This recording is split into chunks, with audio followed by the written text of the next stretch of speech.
मुंशी प्रेमचंद की लिखी कहानी सुभागी।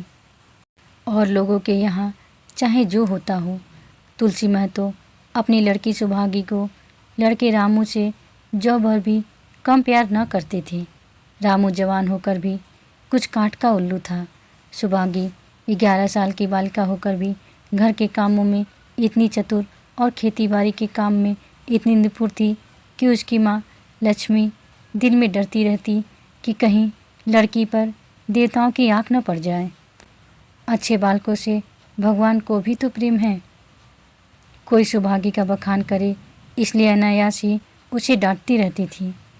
बखान से बच्चे बिगड़ जाते हैं, यह भय तो न था, भय था नज़र का। वही सुभागी आज 11 साल की उम्र में विधवा हो गई। घर में कोहराम मचा हुआ था। लक्ष्मी पछाड़ खाती थी, तुलसी सिर पीटते थे। उन्हें देख सुभागी भी रोती थी। बार बार माँ से पूछती, क्यों रोती हो अम्मा, मैं तुम्हें छोड़कर कहीं न जाऊंगी, तुम क्यों रोती हो। उसकी भोली बातें सुनकर माता का दिल और भी फटा जाता था।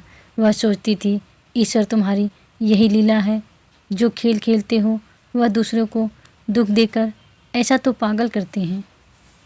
आदमी पागलपन करे तो उसे पागल खाने में भेजते हैं, मगर तुम जो पागलपन करते हो उसका कोई दंड नहीं।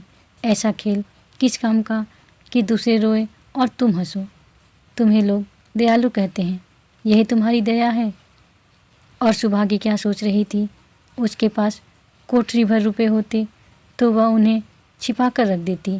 फिर एक दिन चुपके से बाजार चली जाती और अम्मा के लिए अच्छे अच्छे कपड़े लाती। दादा जब बाकी मांगने आते तो चट रुपए निकाल कर दे देती। अम्मा दादा कितने खुश होते। जब सुभागी जवान हुई तो लोग तुलसी महतो पर दबाव डालने लगे कि लड़की का कहीं घर कर दो। जवान लड़की का यूँ फिरना ठीक नहीं। जब हमारी बिरादरी में इसकी कोई निंदा नहीं है तो क्यों सोच विचार करते हो। तुलसी ने कहा, भाई मैं तो तैयार हूँ, लेकिन जब सुभागी भी माने, यह तो किसी तरह राजी नहीं होती। हरिहर ने सुभागी को समझाकर कहा, बेटी हम तेरे ही भले की कहते हैं। माँ बाप अब बूढ़े हुए, उनका क्या भरोसा, तुम इस तरह कब तक बैठी रहोगी। सुभागी ने सिर झुकाकर कहा, चाचा मैं तुम्हारी बात समझ रही हूँ, लेकिन मेरा मन घर करने को नहीं कहता। मुझे आराम की चिंता नहीं है, मैं सब कुछ झेलने को तैयार हूँ और जो काम तुम कहो वह सिर आँखों के बल करूँगी, मगर घर बसाने की मुझसे न कहो। जब मेरी चाल कुचाल देखना तो मेरा सिर काट लेना। अगर सच्चे बाप की बेटी होंगी तो बात की भी पक्की होंगी। फिर लज्जा रखने वाले भगवान हैं, मेरी क्या हस्ती है कि अभी कुछ कहूँ। उज्जर राम बोला, तुम अगर सोचती हो कि भैया कमाएंगे और मैं बैठी मौज करूँगी तो इस भरोसे न रहना। यहाँ किसी ने जन्म भर का ठेका नहीं लिया है। रामू की दुल्हन रामू से भी 2 अंगुल ऊँची थी। मटक कर बोली, हमने किसी का कर्ज थोड़े ही खाया है कि जन्म भर बैठ भरा करे। यहाँ तो खाने को भी महीन चाहिए, पहनने को भी महीन चाहिए। यह हमारे बूते की बात नहीं है। सुभागी ने गर्व से भरे हुए स्वर में कहा, भाभी मैंने तो तुम्हारा आसरा भी नहीं किया और भगवान ने चाहा तो कभी करूँगी भी नहीं। तुम अपनी देखो, मेरी चिंता न करो। रामू की दुल्हन को जब मालूम हो गया कि सुभागी घर न करेगी तो और भी उसके सिर हो गई। हमेशा एक न एक खूचड़ लगाए रहती। उसे रुलाने में जैसे उसको मज़ा आता था। वह बेचारी पहर रात से उठकर कूटने पीसने में लग जाती, चौका बर्तन करती, गोबर पाथती, फिर खेत में काम करने चली जाती।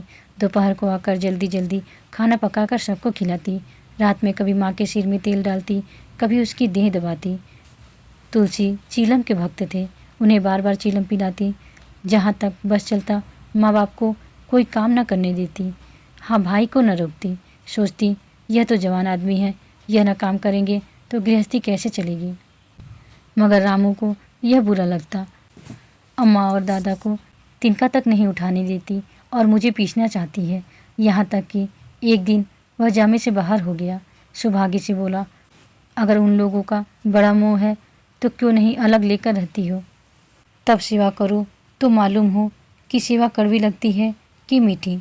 दूसरों के बल पर वाहवाही लेना आसान है, बहादुर वह है जो अपने बल पर काम करे। सुभागी ने तो कुछ जवाब न दिया। बात बढ़ जाने का भय था, मगर उसके माँ बाप बैठे सुन रहे थे। महतो से न रहा गया। बोले, क्या है रामू, उस गरीबन से क्यों लड़ते हो? रामू पास आकर बोला, तुम बीच में क्यों कूद पड़े? मैं तो उसको कहता था। तुलसी, जब तक मैं जीता हूँ तुम उसे कुछ नहीं कह सकते।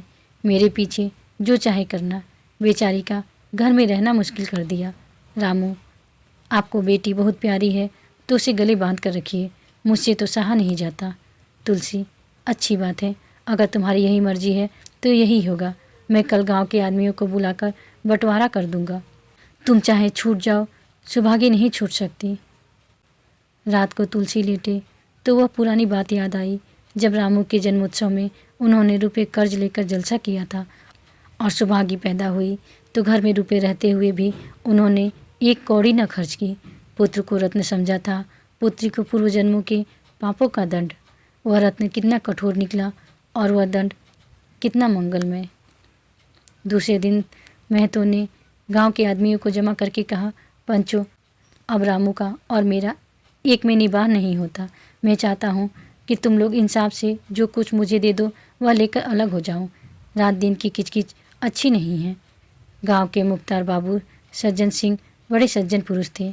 उन्होंने रामू को बुलाकर कहा, क्यों जी, तुम अपने माँ बाप से अलग रहना चाहते हो? तुम्हें शर्म नहीं आती कि औरत के कहने से माँ बाप को अलग किए देते हो? राम राम। रामू ने ढिठाई के साथ कहा, जब एक में ना गुजर हो तो अलग हो जाना ही अच्छा है। सज्जन सिंह, तुमको एक में क्या कष्ट होता है? रामू, एक हो तो बताओ। सज्जन सिंह, कुछ तो बताओ। रामू, साहब, एक में मेरा इनके साथ निभाव न होगा, बस मैं और कुछ नहीं जानता। यह कहता हुआ रामू वहाँ से चलता बना। तुलसी, देख लिया आप लोगों ने इसका मिजाज। आप चाहें 4 हिस्सों में 3 हिस्से उसे दे दें, पर अब मैं इस दुष्ट के साथ न रहूँगा। भगवान ने बेटी को दुख दे दिया, नहीं मुझे खेती बाड़ी लेकर क्या करना था? जहाँ रहता वहीं कमाता खाता। भगवान ऐसा बेटा 7वें बैरी को भी न दे। लड़के से लड़की भली, जो कुलवंती होए। सहसा सुभागी आकर बोली, दादा, यह सब बंटवारा मेरे ही कारण तो हो रहा है। मुझे क्यों नहीं अलग कर देते? मैं मेहनत मजूरी करके अपना पेट पाल लूँगी। अपने से जो कुछ बन पड़ेगा तुम्हारी सेवा करती रहूँगी, पर रहूँगी अलग। यो घर का बंटवारा होना मुझसे नहीं देखा जाता। मैं अपने माथे पर यह कलंक नहीं लेना चाहती। तुलसी ने कहा, बेटी, हम तुझे न छोड़ेंगे, चाहे संसार छूट जाए।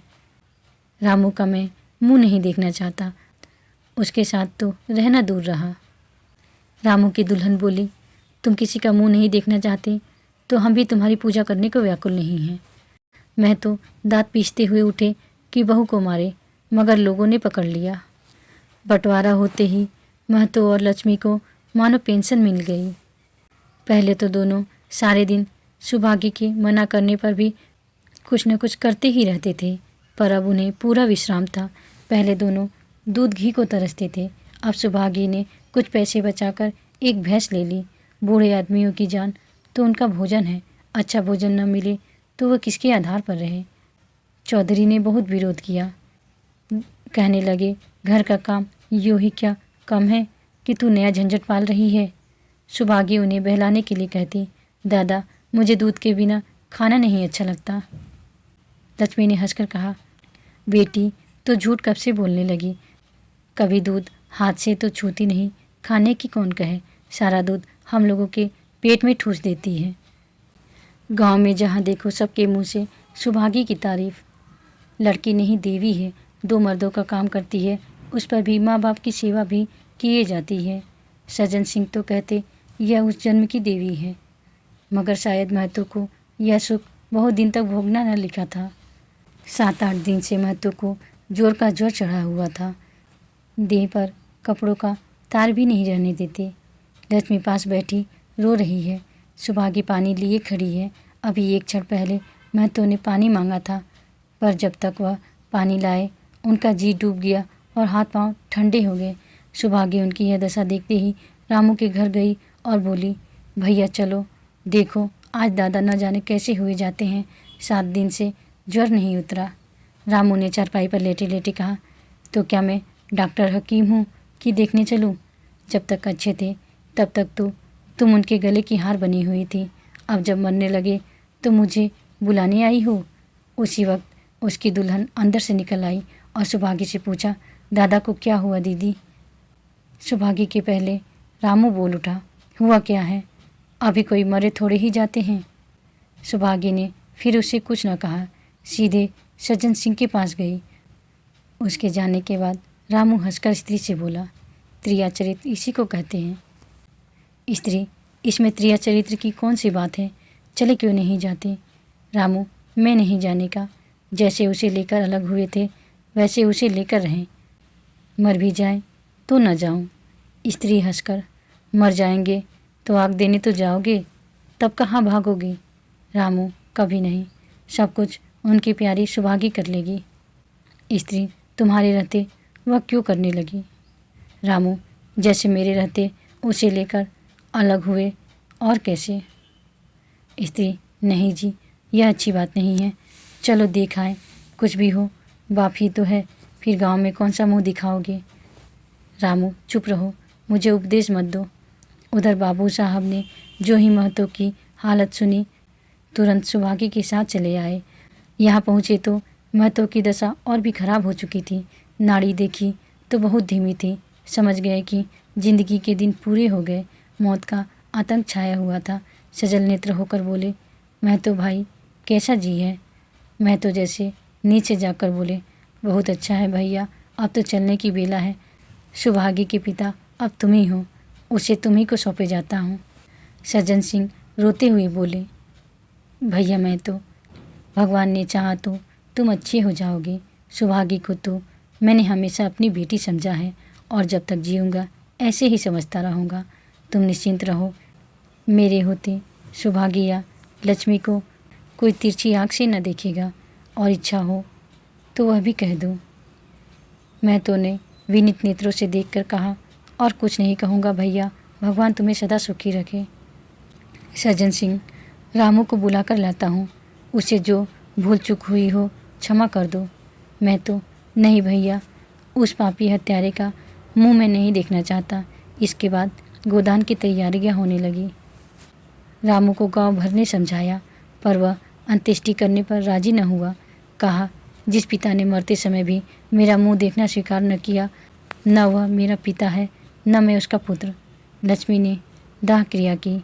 इन थोड़े से दिनों में सुभागी ने न जाने कैसे रुपए जमा कर लिए थे कि जब 13वीं का सामान आने लगा तो गांव वालों की आंखें खुल गई। बर्तन, कपड़े, घी, शक्कर, सभी सामान इफरात से जमा हो गए। रामू देख देख कर जलता था और सुभागी उसे जलाने के लिए सबको यह सामान दिखाती थी।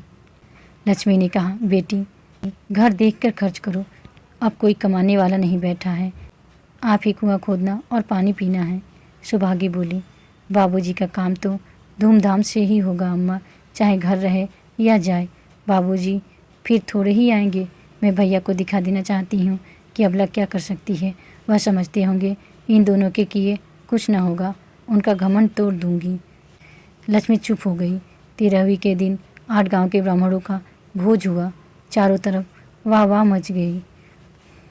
पिछले पहर का समय था, लोग भोजन करके चले गए थे। लक्ष्मी थक कर सो गई थी। केवल सुभागी बची हुई चीज़ें उठा उठा कर रख रही थी कि सज्जन सिंह ने आकर कहा, अब तुम भी आराम करो बेटी, सवेरे यह सब ठीक कर लेना। सुभागी ने कहा, अभी थकी नहीं हूँ दादा, आपने जोड़ लिया, कुल कितने रुपए उठे?